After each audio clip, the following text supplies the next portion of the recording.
of COVID-19, we actually have to be a little bit careful with how we interact with people. We've been told to maintain physical distancing, so that means we stay 6 feet apart at minimum.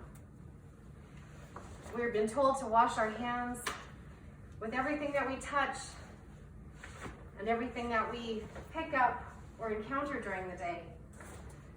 And lately, we've been told to wear a mask when we're out in public. There's some important implications of wearing a mask, and especially important when people are stressed. When a person is encountering another human and they're trying to decide, is this safe or not, they tend to rely on facial expression. So if a person is smiling, if a person has calm face, tone of voice is also really important. If they're not able to read a facial expression, a lot of times they might go into one of two responses. One is the fight or flight response, where they get really tense and they freeze up and they feel like they need to run away or fight something, and they just really are frozen in a tense way.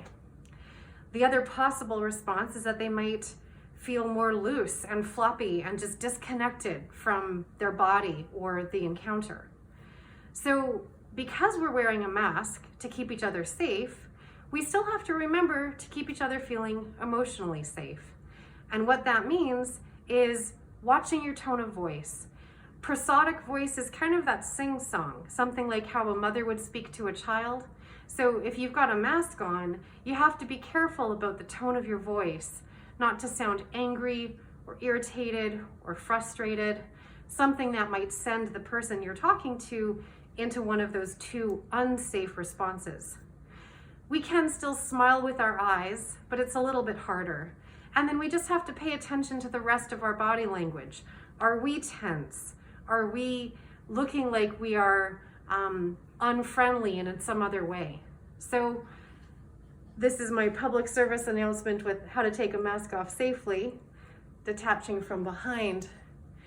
At the time that we're not able to really regulate in the way we're used to, using facial expression and tone of voice, be careful out there and make sure that you're staying safe both physically and emotionally.